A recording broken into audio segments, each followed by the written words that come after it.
Hi, everyone. Welcome to the library this afternoon. My name is Renee, and I'm delighted that you can join us.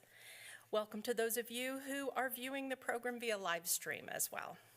It's my pleasure to introduce Dr. Buckley T. Foster, author of So Great Was the Slaughter, Market Hunters, Sportsmen, and Conservation in Arkansas.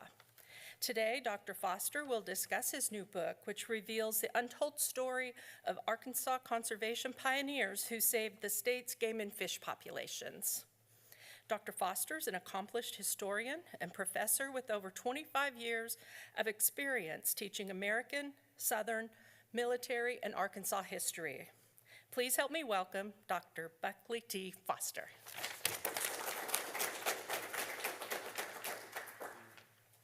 Thank you.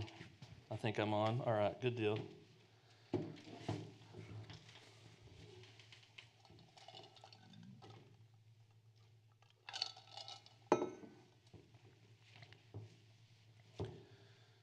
Once upon a time, 100 years ago,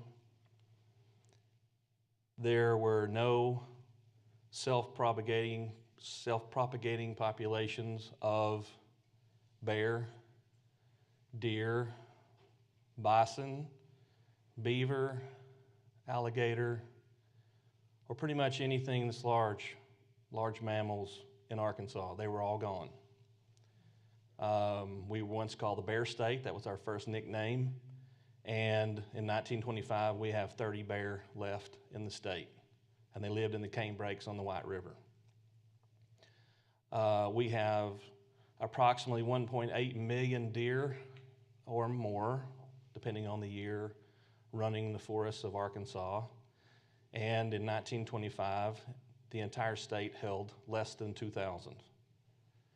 We had exterminated the prairie chicken, also known as the pinnated grouse in Arkansas. And other states had the pinnated grouse, but we didn't. And of course, we know the story, if you know much history at all about wildlife, that by 1925, the passenger pigeon has been exterminated worldwide. That's where my book ends. It is not a fun story, a happy story. It is actually a sad story. It's a cautionary tale, actually. And I always like to start my talks with where it ends, so everybody has expectations that are not too high. So, the first question that many people ask me is, how did I determine this topic, or how did I come up on this topic, or why did I write about this? And that's really where this kind of book talk begins. Is about 10 years ago, I read about a war, an article about a war. And it was a war that did not take place on a faraway battlefield. And it was not between soldiers of nations. Instead, it was fought over water, a lake in northeast Arkansas. And that was what became the battlefield. And the soldiers in this case, or the combatants in this case, were market hunters and sportsmen. And they fought over a place called Big Lake, which now is a National Wildlife Refuge, but it wasn't at the time. So I read about that, and I thought, you know what? I began to dig more into it, and I thought, I really want to write a book about that. There had been a book that came out about a twin lake that was over in Tennessee. Same sort of things happened with wars, fighting between market hunters who are hunting for a living and those who are sportsmen who are basically doing it as a hobby or a pastime. It's called Reelfoot over in Tennessee. And a book had been done on it, and I thought, you know what, I think I'd like to do one about Big Lake. But the more I dug into the research, as often the case with historians, I began to realize that nobody had covered much ground at all in that I could build on. I couldn't really provide a context to what was happening with Big Lake. And so what prompted me to write this book has to be written first in order to then go and be able to write about Big Lake in the next book. So that's how I ended up with this book. to provide context for what is going to be a talk about the federal activities and the work with and the fight between the market hunters and the sportsmen with Big Lake. So let me tell you a little bit about Big Lake before I jump into what this book is actually about. If you take a look, the New Madrid earthquake happens in 1812, and it basically creates a place that is on the edge up here of Missouri, Arkansas, and Tennessee called the Sunken Lands. That's a New Madrid seismic zone is what NMSZ stands for there. Big Lake is not listed, but it's in this red on the edge down here. And what happens is that when that earthquake hits, it drops the ground so much that it feeds off the Mississippi River here, and the Mississippi River, only time in recorded history, runs backwards to fill in those lakes. Big Lake, and this here says the Sunken Lands of Arkansas. This, of course, would have been a wood cutting back then, but Big Lake and Reelfoot are created, and you can see where Reelfoot is, but it's not like necessarily a recreational lake where you think about, going out and skiing and things like that. It is big. It is Big Lake. It's 10,000 acres, but its average depth is only 3 feet. So it's about waist deep on average all the way across it.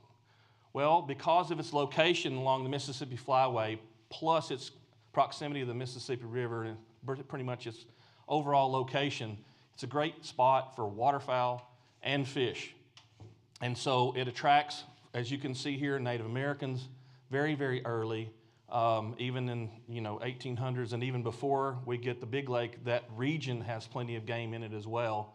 And so there's a lot of activity going on there. And of course, when the lakes are created, it doesn't take long for Europeans and then later Americans to begin to go there and hunt. Now, what happens is it attracts groups. One of those is market hunters. This is much later. This is not like 1812. This would have been 1880s, 1890s. A little bit later, I'm going to reference somebody called a pusher. And so this guy is a pusher. It's just basically a canoe or a pirogue and a long pole.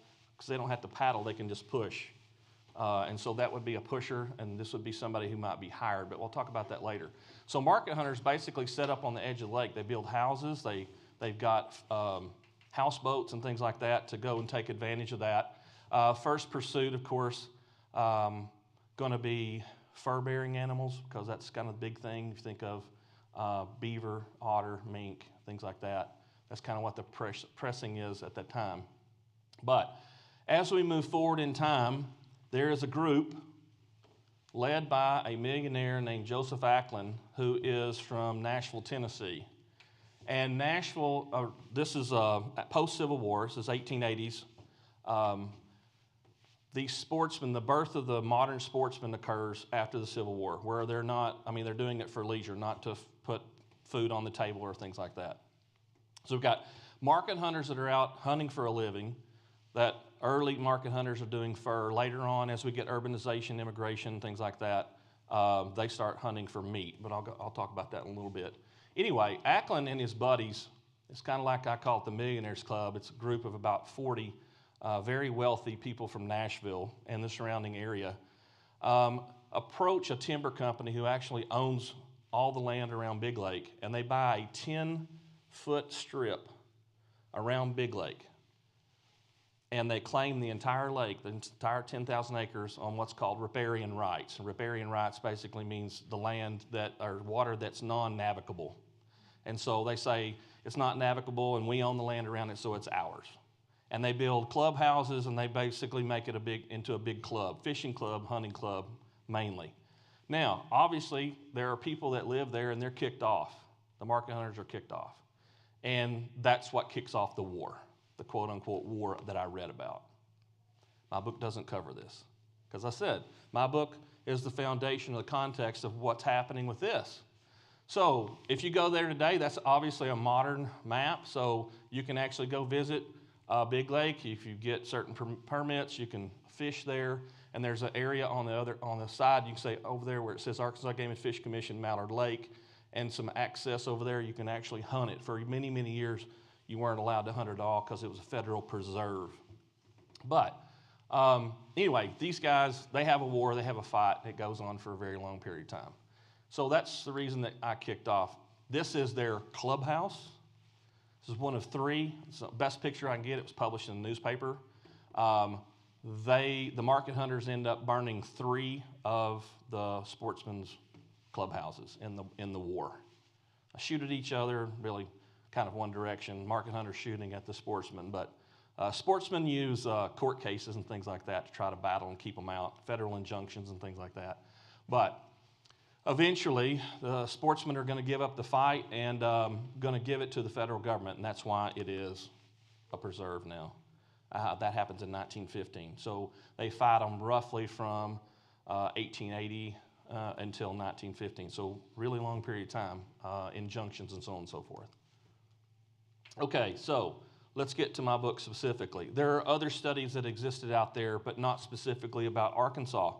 You got Texas market hunting and other things about the wildlife conservation movement. Beloved Beasts is basically the same kind of concept, but on a global scale. And then the last of the market hunters, there's several market hunting books, that sort of thing. But none, hardly, if they do mention Arkansas, it's in passing. Nothing really exists on Arkansas out there at all. And so much, the bulk of my research is all from primary sources, not secondary sources. So I've gone to the National Archives and Arkansas and Arkansas State Archives and Missouri and all over the place. We ended up in Fort Worth and so on and so forth. So this is the time period that I cover, 1800 roughly to 1925. Why that time period? One of the biggest reasons why I chose 1800, roughly 1803. Obviously, 1803 is significant because of the Louisiana Purchase and when the United States will take over Arkansas, or what becomes Arkansas. Now, there have been studies done on colonial Arkansas. The man responsible for that primarily is retired federal court judge Buzz Arnold, and he didn't specifically set out to write about hunters. However, when he wrote about colonial Arkansas, he was writing it from a law perspective, obviously with a federal judge. He's looking at law and relationships between Europeans and Native Americans as well in his other books. But he covers hunters because that's who's in Arkansas during the colonial period. It's French hunters. So I didn't want to rehash or recover a bunch of his ground. So I moved it up to 1803, 1800, 1803. 1925, why was 1905? 1925 is when I end the book because of what I started with the story. There's nothing left really to conserve. The only thing we really have left are small animals. You can imagine there are probably some coons still around, armadillos and possums and things like that. But as far as meat animals, primarily squirrels and rabbits. Rabbits because they populate so quickly, and squirrels because they migrate. A lot of people don't know if squirrels migrate, but they used to migrate by the tens of thousands across and swim the Mississippi River from Mississippi over into Arkansas at certain times. You can look up through the historical record and newspaper records, and there are some dates that say the squirrels are on the migration again. Anyway, I thought that was an interesting tidbit too, because I didn't know that until I started doing this research. Anyway, that's why I ended in 1925. There's nothing left to conserve, and what happens is the Arkansas Game and Fish, which is a big part of my book, the creation of it, the attempted destruction of it, the preservation of it, and basically how they tried to run pretty much on shoestrings for a very long period of time. They turn their efforts, instead of wildlife conservation, they have to turn it over to repopulation efforts. And so through time, which I do not cover because I end in 25, because the repopulation efforts cover many, many, many years. They start in the 20s with fish, even before that, teens really with fish. Fish are kind of the first because they're the first to be dynamited out of our rivers and streams, and those are the things that kind of everybody did. A lot of people fished. There's only certain people who hunted, but everybody fished, no matter what age, and so they're the first kind of area that people begin to notice that the numbers are declining terribly, and so we start to restock fish before 1925. But as we move forward, 1920s, 30s, 40s, 50s, 60s, 70s, 80s, they're still restocking animals in Arkansas. I guess the latest would be the elk, Buckley Valley. Before that, it would probably be bear. Bear were started being put back into Arkansas in the late 70s into the 80s, and we have our first bear season by the end of the 80s, thanks to the great efforts that are happening. I read an article just yesterday that said surrounding states are getting our bears because we have such a good program here, and the bears are growing so much they're going to other states that are just across the line, which I thought was interesting within itself. But anyway, deer repopulated. Wild turkey, that was something I didn't mention at the beginning. They're basically extirpated in Arkansas. Then we start wild turkey programs. Those are primarily in the 70s. Quail are brought back in the 60s. We have their heyday in the 70s, and then they're pretty much gone today. There's efforts to reintroduce those as well. So that's why I ended in 25. The next book that I'm going to cover is primarily a state effort. This is Arkansas Game and Fish Commission, state politicians, state game wardens, primarily state level. My next book that follows this one up is going to be federal activity. And I don't mean from the nation as a whole. I mean federal activity inside of Arkansas. So what are the feds doing to protect and create wildlife conservation inside of Arkansas itself? Primarily focusing on the migratory bird law, which is found unconstitutional in the state of Arkansas, by the way, by one of our federal court judges, and it turns the world upside down as far as migratory bird law goes. Our first Jewish federal court judge his name is Traber. He's placed in Arkansas, and he's the one who founds that the migratory bird law is unconstitutional. So the federal government has to go back to the drawing board. Anyway, and then the foundation of the Big Lake Preserve is another thing. That's a federal government, 1925. Lots of activity happening in Arkansas that will have profound effects on the nation as a whole and really the Western Hemisphere as far as federal activity and federal laws that are passed and fought and argued inside of Arkansas itself. So that's pretty much where I am. I hear the rain. Is that rain? It's coming down. All right. Let me go back. It's clicking on me. Okay, so when the Big Lake War is happening, late 1800s and into the 1900 and a little bit beyond, pretty much the scope with the fight between market hunters and sportsmen. There are not really any difference. If people looked at hunters, regular sportsmen, and market hunters, they couldn't really tell the difference. When modern sportsmen are born or created, you couldn't really tell the difference. If you were a really great sportsman, you killed as many as you could. And you were like, look, I killed 50 ducks today. Look at me, I'm a great sportsman. And if you're a market hunter, look at me, I killed 150 ducks today. I'm going to make a lot of money, so I'm a great market hunter. So it's a livelihood. You couldn't really tell a difference. And I'm going to go back to that pusher picture that I showed you. You can imagine that as the rise of the regular modern sportsman is born, so does sporting publications, like magazines, the birth of what becomes Field and Stream and Outdoor Life and those sort of things. They had lots of different names, but those are born during this time period, post-Civil War, into the 1880s, 1890s. And there is a reporter that comes out of Memphis who's heard about the big shooting, all this shooting over at Big Lake. Big Lake is known far and wide in the region as like the place to go. And he hires a pusher. And he tells the pusher, take me to where the market hunters are. And so he pushes him to where the market hunters are hunting. And there is a big pile of ducks. And the market hunters are just banging away. And the reporter says, take me to where the sportsmen are. I want to see where they hunt and how they, what maybe the difference is. And so the pusher goes to a different part of the lake, and there are the sportsmen, and they got a big pile of ducks, and they're banging away. And the man writes in the article, he says, I couldn't really tell. The only difference I could tell between market hunters and so-called sportsmen is that when the market hunter shot, the duck fell. They never missed. and they chose species of ducks because they only shot the ones that were worth the most. And basically that's saying the sportsmen couldn't hit anything, and then they shot at everything. So that's basically the difference. Well, that's what it was in the beginning.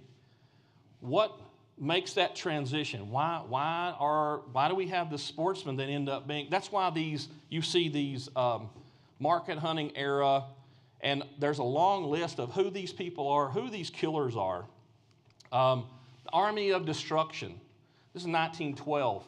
And you have market hunters way back in the back. But who's leading the charge on killing all the animals? According to conservationists, sportsmen. Of course, a little bit of xenophobia with the aliens, because a lot of Europeans they'll kill songbirds and eat them. Didn't really matter, and that was, of course, very terrible as far as Americans go. It's awful. And then around the same time, again, we have the birth of semi-automatic, it says automatic, but semi-automatic and pump guns, where instead of just loading it like a muzzleloader one time and getting one good shot, you're able to shoot 5 times as fast as you can pull the trigger, pretty much. Even with a pump gun, you can shoot a pump gun back then because it doesn't have a safety mechanism in there like they do today, and you just pump it and hold the trigger down. You can shoot 5 times, bam, bam, bam, bam. So you can imagine what kind of destruction you can do now with this extra firepower. It makes killing wholesale.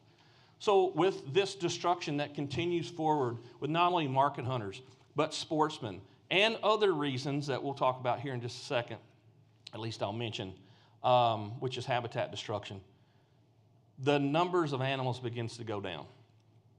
So what the difference is and what happens between our market hunters and our sportsmen that the magazine fella could not tell the difference between is how they reacted to the reduction of game. That's the difference between these groups. And what happens is that the sportsmen, because they're not hunting for a living, they're hunting for basically sport, they think if we don't start to conserve, then their fun will be over and their generations behind them will be over. Market hunters react to the reduction of game as I need to kill everything I can as fast as I can because I'm fixing to be out of a job or I'm going to have to change jobs. And so they turn into wholesale killers. I mean, they were already killing as much as they could, but they just ramp it up. And then you get the sportsmen who begin to go and lead in wildlife conservation, in that they're pressing for laws to be passed for the protection of game, licensing, and limits and seasons and all the things that we think of today when we think about hunting today. They begin to push their politicians for that. Now, obviously, it's not going to happen overnight. It's a long fight, and that's what my book is about. It is about the fight, not only by the sportsmen, but those who are like-minded conservationists, those who watch, bird watchers or any of that. They combine together, just like, well, we'll see Teddy Roosevelt and John Muir. One's a conservationist, one's a preservationist. They don't have anything to do with Arkansas, but one wants to preserve everything, and one wants to conserve. But they knew that they needed to work together. Even though their end result might have been a little bit different, they knew they had to work together in order to get things passed and get things done, like national parks and seasons and so on and so forth. Okay, so what about Arkansas? Why is Arkansas different? Why is Arkansas still, doing this sort of thing? Why are people coming to Arkansas? Why is there so much game in Arkansas after the Civil War? Why is it all here? Well, one of the biggest reasons is we are primitive. We have very primitive transportation network for a very long period of time. Anybody happen to know, I know somebody does, how many miles of railroad track Arkansas had prior to the Civil War? Less than 60. Dr. Williams, you want to weigh in there? 28. Yeah, it was, yes, basically less than 30. And it was all over by Memphis and pieces and parts and so on and so forth, right? Well, a lot of other places had the birth of railroads and so on and so forth before that. I mean, these are our roads. I mean, that's Interstate 40. I mean, sorry, maybe not. But you get the concept. This would have been a good road, but you can tell half the year spring, half the year fall, It's a quagmire, right? Very difficult to travel. And then these guys are building a road in Arkansas around 1900. Well, look at their tools. Horses, a wagon, and some shovels. And this is a mountain road. You can see this is up in the mountains. So even if you had a very good road, quote unquote, they're not really that good, right? So that protects us for a long period of time from outsiders coming in.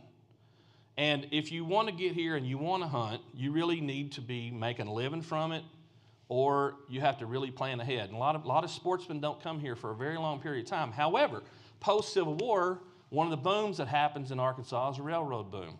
And we begin to get lots and lots of railroads all across everywhere. And that allows people from outside to come in with ease, much more ease. And so we have a flooding of non-residents that begin to come in because, especially those states that are around us, Missouri, Tennessee, even Louisiana, but especially and Mississippi, right there close, a lot of their game, by the time you get into late 1800s, early 1900s, their game, they're already gone. They've got infrastructure. They've had the ability and more time to kill out their game much longer than we did. And so those that can, non-residents, begin to come in. Whether they're market hunters or whether they're sportsmen, they begin to come into Arkansas as more opportunities are available to them for transportation. Railroad companies, they send out pamphlets, sportsman's special. You can bring 200 pounds of gear, up to 10 dogs, and you can leave St. Louis at such and such time one afternoon, go into the sleeping car, you'll be at the hunting grounds in Arkansas at first light, shooting ducks or killing deer or whatever. And they really play up to this. And of course, also the market hunters, they begin to follow along on the rail route with the migratory bird route. Shoot them on the way down, shoot them on the way back. Spring shooting is perfectly legal back then. So they shoot them both ways. They'll follow them along. So people begin to come in. And if you have money, like our Ackland character and others, outsiders make clubs because land is cheap in Arkansas. They buy big chunks of land, and then basically it's their private hunting ground. Over there it says Governor McMillan is on the right of the picture. That's the governor of Tennessee at the Ozark Club in Arkansas. That's their clubhouse and their deer kill for that particular day. So we have lots of people that begin to come in for whatever reason. I mean, I mention it for those who hunt, or especially that hunt waterfowl. Who's the most famous duck hunter in the state of Arkansas in history? Malin, the book that you sent me. Nash Buckingham. Nash Buckingham wrote all kinds about books. He's DU Museum over in Memphis at the Pyramid. It's all Nash Buckingham. He wrote all these books about waterfowl and his famous gun called Bo Whoop, which is specially made fox gun for him, and so on and so forth. Where is Nash Buckingham from? Memphis, Tennessee.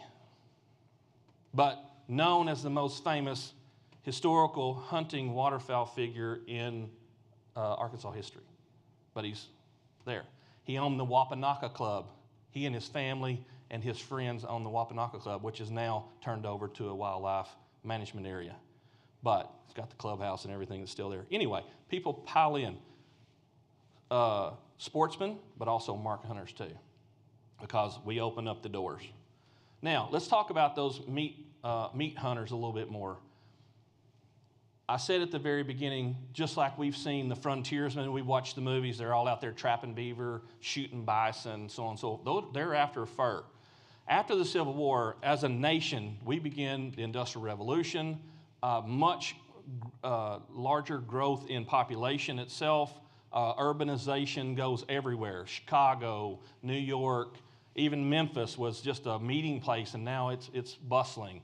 New Orleans grows. Our neighbors are growing in big cities, and they are clamoring, especially, Chicago becomes the meat market place of the nation, the butcher shop. That's where all the cattle drives are going ultimately, and the meat's getting shipped to New York City, all over the place. Well, they're after all the meat that they can get, and so a lot of them turn to meat as a form to make money, to sell, to supplement those domestic meat markets. So that's kind of those two guys killed those ducks in one day. There were 100,000 ducks going out away from Big Lake, even though there was all those injunctions, and yes, the sportsmen tried to keep them off and all that sort of stuff. There was 100,000 ducks a year getting shipped off of Big Lake alone. So you can imagine this is a transition. It's meat is what they're after now. And that basically is what they're after. And they're shipping this stuff now via railroad, which they were shipping it via steamboat, but now via railroad in ice cars. And they're going, like I said, St. Louis, Chicago, and across the river, even to Memphis. There's a great quote by one of the first game wardens in the state that says, "Memphis meat markets are filled with Arkansas game." It's basically every animal that he saw in the meat market in Memphis came from Arkansas across the river. Because Tennessee was shot out, didn't have any left. So they were sending it there. So it's a huge transition, and people are coming because many people, again, those market hunters, the game is beginning to disappear. Arkansas still has a big surplus. Let's go shoot all we can while we can, because you can make a lot of money doing it, for sure. So who are those modern sportsmen and sportswomen? There are sportswomen. There's an example. Not a ton, but there's a few. Many of the times that we see women mentioned, they're shooters. They just shoot for targets. So there'll be competitions. Clay targets, live targets called European hunting, where you basically take 100 pigeons, hide behind a box and throw them up and let people shoot at them because there's so many pigeons, that sort of thing. That's where the clay pigeon comes from. But these sportsmen, again, they are doing this work. They're primarily people from urban locations, businessmen and so on and so forth. And this sporting part, there's a chapter in my book about how the concept is that you need to get back to the wilderness every once in a while to rejuvenate your spirit. Don't be chained. I've got several quotes about being chained to business. And so went off to the woods of Arkansas and came back a changed man. He's 70 years old, and he came back like he was 16 all over again. And even some of our most well-known hot springs, Eureka Springs, health spas, there'll be advertisements that say we have the best brace of dogs that you could find. And so if you are able to go out and hunt, if you're sick and you go there to be healed by the waters or whatever way, and if you're able to go on a week-long bear hunt, then you're deemed cured. So sporting and the whole concept of sporting and manhood and the concept of rejuvenation and health and everything that goes along with that is part of the modern sportsman's ethos. And they are the ones who, as I said, as the game begins to diminish, they begin to clamor for legislation to protect wildlife and fish. But there is a great deal of reluctance in Arkansas for that to happen. So these sportsmen, primarily in Arkansas, but they do it elsewhere as well, they begin the first form of wildlife conservation. The first form of wildlife conservation is self-regulation. So if you go to a club, that guy in the middle there is Becky Beckhart. For some of those who may not know who Becky Beckhart is, he lived on Big Lake. He is the father of the Arkansas duck call. His duck call is one of his most fancy duck calls because he began to carve them after he was a market hunter, and he gave up and began to guide the sports. And so he wanted to make a little extra money, charged them $5 to take them on a hunt. And a lot of them wanted souvenirs, so he'd carve them a duck call. And if it was a regular duck call, it was $5. If it was a fancy one, it was $10. So he actually made more money off the duck call than he did taking them hunting. About 7 years ago or 8 years ago, one of his fancy duck calls, $98,000 sold, because he's the father. Anyway, these clubs, they begin to self-regulate. And it seems funny or ludicrous to us because, right now the current regulations on the federal level is 4 mallard ducks a day. That's the limit. You can kill 4. That's it. They self-regulated and said, we'll only kill 50. But remember, that's from unlimited. So 50 is quite a deal when you think about it. When it goes from unlimited to knocking it down to 50, That's quite a lot. But anyway, the fight, not only at Big Lake, but elsewhere between modern sportsmen and market hunters. So the attitude begins to change. Now that the attitudes of the sportsmen go this way, let's conserve, to let's kill all we can, they go head to head.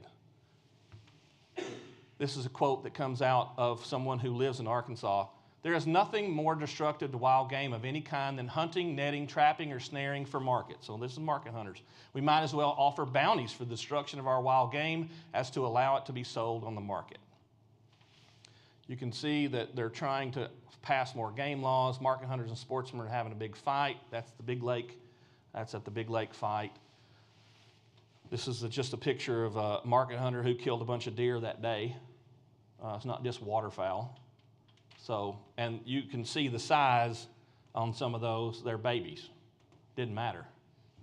So this is why our numbers, by the time we get to 25, I mentioned there's no self-propagating numbers anymore that are available. It's because of this. Overshooting, overkilling. What else? And I said this before, but I'll mention it again. 1850 to 1910, habitat loss. 7 million acres are turned into farm ground. That means that previous wild game habitat is plowed under and basically taken away. I have conservationists, modern-day conservationists, like with soil science and with Arkansas Game and Fish and other groups to come in and talk to my class. I teach a class on wildlife conservation, the birth of hunting and fishing in the world and also in Arkansas.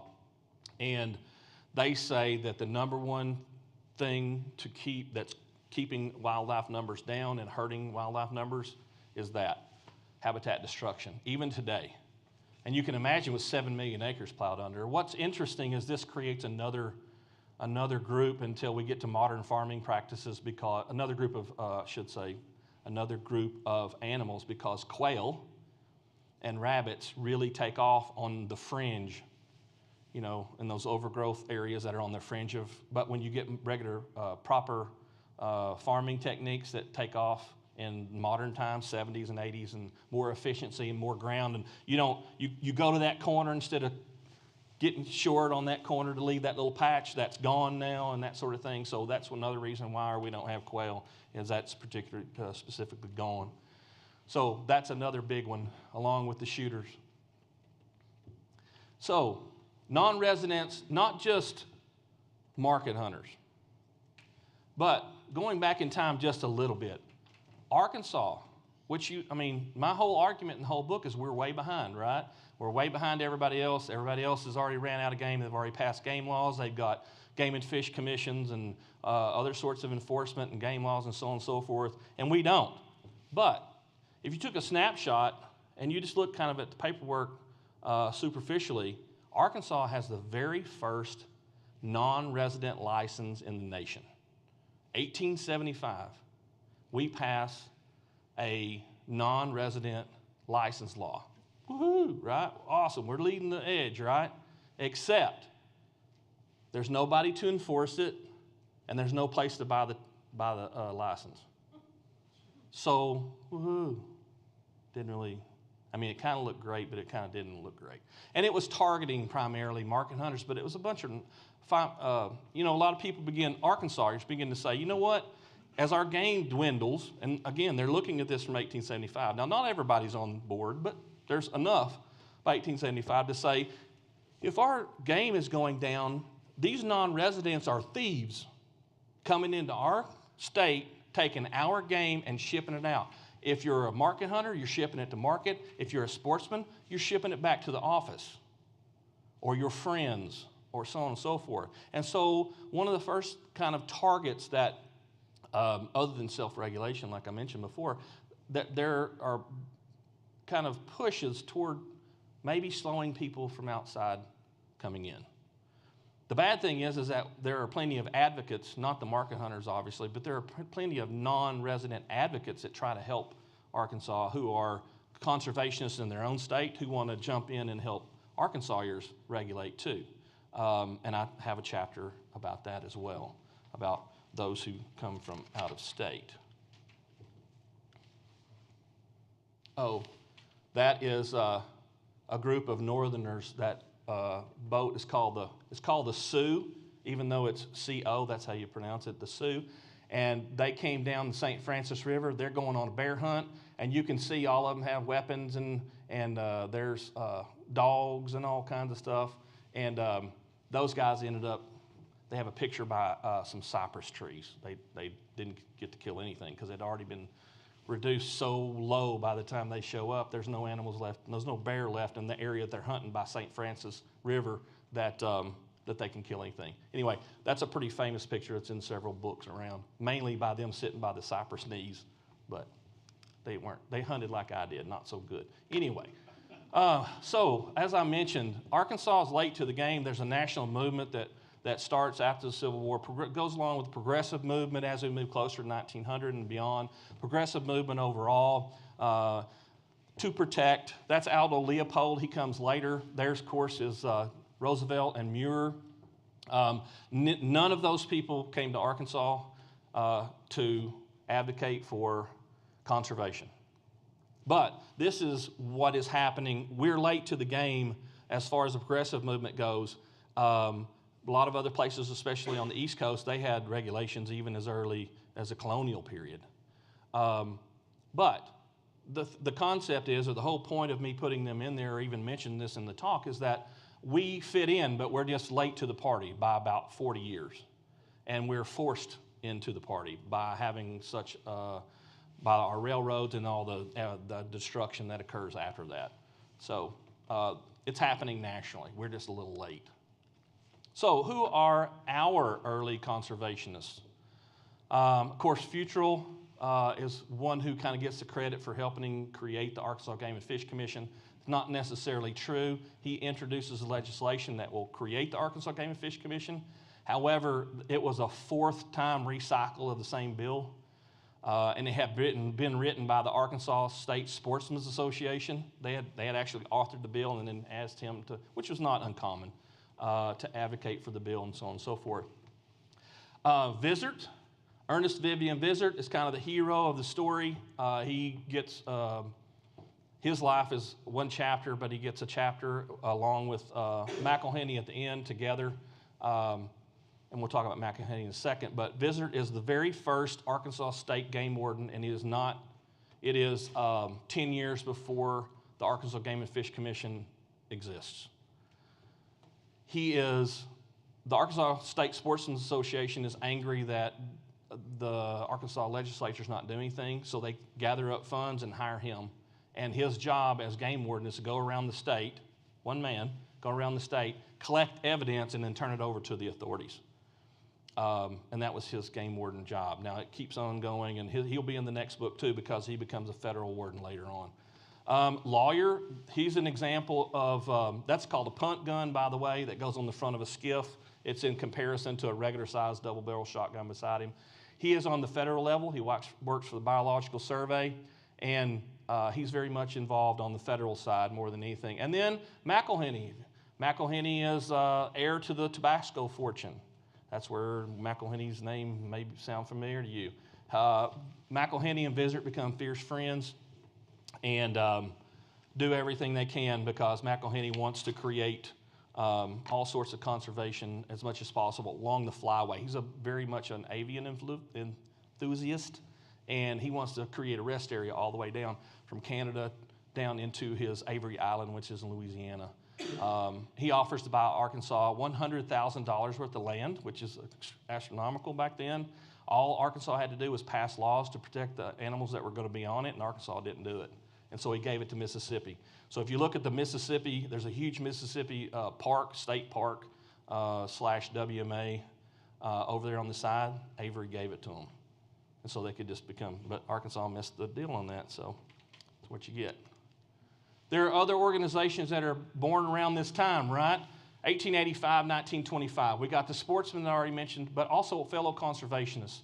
So we have the birth during this period of the Isaac Walton League, if you're not familiar with that. It's a fishing organization, the Audubon Society, all that sort of thing. So here's kind of the roundup of this. 1885, 1925, sportsmen, fellow conservationists from Arkansas and beyond, like McElhenney and Lawyer, fought against professional hunters, corrupt or stubborn politicians, and closed-minded citizens to establish state game and fish protection laws.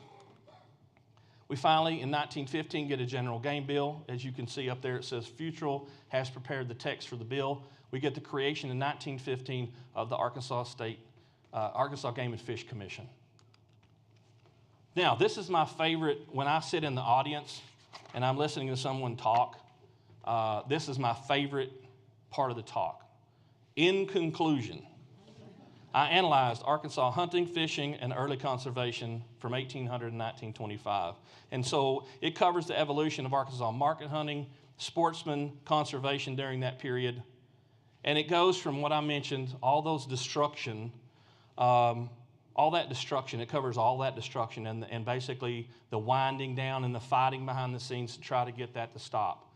So again, it is a cautionary tale. It is a sad tale. It is not something that is uplifting. It sets, it's our state at its worst as far as wildlife conservation goes, because there are people, even after the Arkansas Game and Fish Commission is created, they do their best to destroy it. They withhold funds. They don't vote for reallocation of, they only allow 8 game wardens for the entire state. At the very beginning, they can arrest people and write tickets and things like that. The very first next cycle, they take all their police powers away. So they have to go find a deputy sheriff to come and actually enforce the law, even though the law is on the books. They take it away from them. And so by the time you get to 1925, there's still only 8. From 1915 to 1925, there's still only 8 wardens for the entire state, which even in modern times, that would be impossible, right? You can imagine the primitive roads, and they didn't give them a vehicle or anything like that. They just, here's your salary, go, prosecute people. So I'm going to stop with that. I'll answer any questions that anybody might have to the best of my ability. Please don't ask me about the recent bear attacks. I'm not a biologist. There's a lot of things as far as the biology goes I don't know. All I can say is this, because when the first attack happened over near Ozark, there were people, because there weren't any numbers, people began to say, well, there hadn't been a bear attack since the Civil War. There hadn't been this, hadn't been that. And I took about 20 minutes and did some research in newspapers and found right at the time when they were reintroducing the bears in the late 70s and early 80s, there was a series of attacks. No fatalities, but there were 4 attacks back then. And then no fatalities, of course, from that point forward. And I didn't really dig other than to say that seems to be the latest, is like, late 70s, early 80s. But that's all I know. I don't have a clue why these bears are attacking and so on and so forth, other than familiarity, especially around those campsites. People feed them. They think it's cool to feed bears, and that makes them not scared of humans, and that's bad. That's from a coyote to a feral cat. So that's just bad news. Plus, in Arkansas, we're not taught to fear bears. We don't have bear training. You go out to Yellowstone, and they got signs up, bears sighted here, and buy your bear spray and all that. We don't have that. I grew up here, and that's another thing. My dad was born in 1935. He didn't see his first bear in the woods until he was in his 70s because they weren't here. Yes? Didn't the market hunters or the people that took over Big Lake, didn't they have marshals out there to keep people out of posted land? No. Yes and no. They did have game wardens. They had federal game wardens that were enforcing, finally, the Migratory Bird Treaty, which came later. But one of the things that kind of was not so true, because that's what I'd heard right off the bat, and then I heard the only way that the war stopped was the U.S. Army was sent in. Armed troops were sent in to stop the fight, and that didn't happen either. The fight continued even after the federal authorities took over. They just had full-time federal game wardens that lived there, and they tried to stop everybody that could.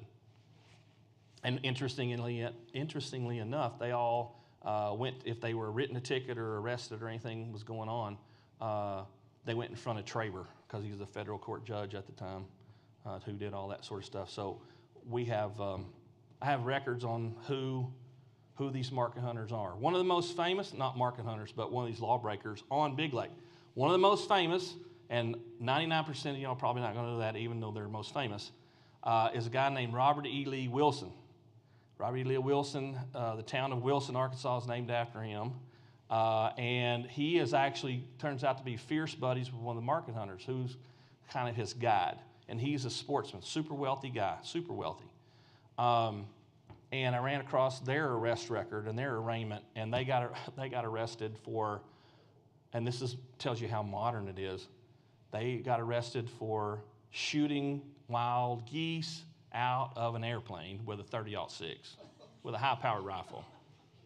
So, and they were such good buddies, these market hunter, and so it's this, market hunter who lives on Big Lake.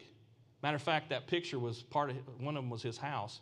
And then Robert E. Lee Wilson, which is this elite landowner not too far from there, they're so good friends that this guy ends up in Wilson's eulogy at the end, which is an interesting relationship. I'm trying to flesh that out. I don't know what's going on or why they were tied together so tightly. Maybe one knew the other one's dirt or something. Yes, ma'am. Is Big Lake isolated, or does a waterway flow out of it or into it? There is a lake that goes, a river that goes in and out. But at the time they were arguing that the dry season was primarily keeping the water from coming in, and it was non-navigable. Today it would be considered refillable. Now there was a time between 1925 and now, and I can't remember the exact year because it was outside my research area, that they tried to drain Big Lake, and there was a big hubbub about it. And it was basically to create more farmland. And so they were talking about that. And if you go to Big Lake now, there are actually on the far, I guess it'd be east side, there are huge lanes cut in, deep lanes. And so when the water gets high, they can dump those lanes and basically keep it from flooding. But that was a big court case, huge court case. Simply, is it navigable or not? And there was a steamboat guy running it was called a packet, smaller steamboat, and he was in there supplying he would come down the river, go into Big Lake with his steamboat, drop off ice and ammunition and pick up the ducks and take them back out. So it's like, we can navigate it. So that was a big argument. Ultimately, Big Lake Shooting Club, which is the hunting club, loses. And so that's when they give it to the federal government. They give the stuff that they own, they sign it over. Plus, Ackland becomes the very first federal game warden in the nation. Very first. And he is out of Tennessee. He was a state game warden in Tennessee, but he becomes the very first. Doesn't last long. I think he's kind of crooked. Anyway. Yes, sir. Is there a meaningful population of subsistence hunters and just hunting to put food on their own? Absolutely. Those are the regular, absolutely. And I talk about quite a lot of that, especially pre-Civil War. When we're talking, the first 2 chapters actually talk nothing but about primarily those who a lot of times they're referred to back then as a pot hunter. So they're killing to put it in the pot. And I actually talk about the transition from those who are like the frontiersmen who come to Arkansas, who, when they get here at the very beginning, they don't have, their land's not cleared and it's not prepared to farm, so they pretty much eat off of the countryside. There's countless accounts that I have, letters and diaries and things like that talk about how the game is here and so plentiful and so on and so forth. And so people come in and they're hunters at the very beginning. And then the next transition I call hunter-farmer. So they begin to put out a few acres of corn and things like that, but they're still, the main meat is going to be from the countryside. So I call them hunter-farmers. And then finally we get farmer-hunters. So they're primarily feeding their families and making money off of farming, and they're supplementing with going out and hunting. And then you have a transition over to simply just sportsmen. So you can be farming and then just sportsmen. So it's not necessary to put food on the table or not. I concentrate on them primarily starting with the Louisiana Purchase and moving forward up to the Civil War, because that's when the real transition takes over. Not to say people aren't going out and getting food, right?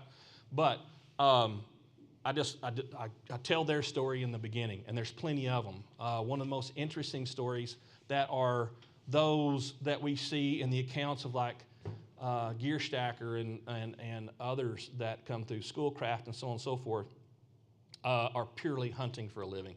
Right beside those who are trying, they're different. They don't all transition at the same time. You got people that hunt their whole lives, and that's their only thing that they're doing to put food on the table. And you have people that go through the transitions at different times and different spots. So they're right next door. But one of the most interesting stories I think I discovered was very early and it was very, very early, like 1812. And there is a family that ends up coming into what becomes Conway. And there's a family living there. One of them's called Flanagan's and one of them's called Massengills. And there's an old man Flanagan and an old man Massengill, and they both have 2 wives each, and they have a sack full of kids apiece. And they feed their kids exclusively through hunting only. Now, interesting, right? Or sort of interesting. What's interesting is both of those guys were Tories during the American Revolution. That means they remained loyal to England. And after the war was over, they didn't want to go to England. They didn't want to go to Canada. So what they did was they went as far west as they thought they could be and be safe and not be persecuted as being loyalists. And so they jumped the Mississippi River, go into the wilds of Arkansas, and they still live, they lived there. All those years later with all that family, feeding them from the land. So I thought that was incredible story that those people had done that. And to be Tories of all people living out in the woods of what would become Arkansas. But that's a good question about the subsistence folks. I focus on them, like I said, early. Do any of those farmer hunters later on have a voice in this debate about conservation? Yes, and they do. Those pot hunters, a lot of those pot hunters, here's an attitude by a lot of them. When the game law gets passed, a lot of them write letters of protest. They're angry, because they think that hunting, especially on their own ground, but my daddy did it, my grandpa did it, my great-grandpa did it. How are you regulating all this stuff? You can't regulate that. And so I have actually 3 different letters from 3 different people who are in Arkansas that talk about, if you want to regulate, why don't you regulate the chiggers on my children? Why don't we outlaw them? Things like that. Why are you taking this away? Some people are starving and you're regulating that. If you can do the little squirrels and all that. And so there is a pushback, a big pushback from a sector of Arkansas people who basically say, they say, this is my land, I can do whatever I want with animals on it. Or, I have a God-given right. In the Bible it says man has dominion over animals. We ought to be able to do, there's no regular, I ought to be able to kill 40 squirrels.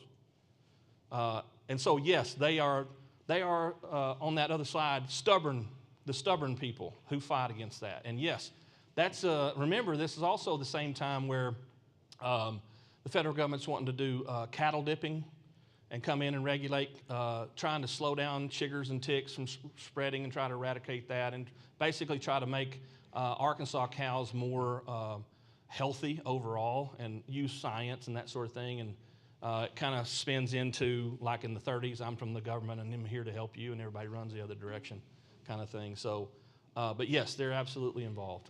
And they are the true group that gives the sportsman hell, because you'll see all this stuff get passed, and then right after that, letter to the editor that says, these people are from out of state. Why are they here anyway, kind of thing. So we have a long, long history of hunting, and I wrap up every talk that I've done. This is number 12 for the year. If it wasn't for the early efforts, Arkansas Game and Fish gets a lot of bad rap today. There's a lot of people are not happy with Arkansas Game and Fish. They don't think that they're doing proper wildlife management. I've heard on social media, we're not in the timber business. Why are you clear cutting? Why are you allowing clear cut WMAs and so on and so forth? That modern day stuff I don't get into. But if it wasn't for those early efforts, being born in 1915 and then following into the 30s and 40s and 50s and beyond, of repopulation of fish and wildlife in Arkansas, we wouldn't have them. And the hunters and the anglers would not have those to pursue. A couple different people have brought up a point one at the Six Bridges Book Festival a couple weeks ago, one from Scott Covert, who does Arkansas Outdoors for KFSM up in Fort Smith. He did a little, we did an interview on TV. And he said, one of my comments is that the natural state is a man-made construct. I mean, when you really think about it, it is man-made. Now I'm not talking about the ground and of course, the Buffalo River's not man-made and the crags and the crannies and the swamps and that sort of stuff. But as far as the animals and the fish go, they're here because of man, putting them here, because man destroyed them. And now, through the Arkansas Game and Fish and other federal entities and other nonprofit organizations, we have teeming skies and full forests and streams. And so if you look at the bottom line, natural state is maybe not so natural. Anyway, thank y'all. If anybody'd like to buy a book, I'll be back there. I'll sign them for you if you're interested. I've got some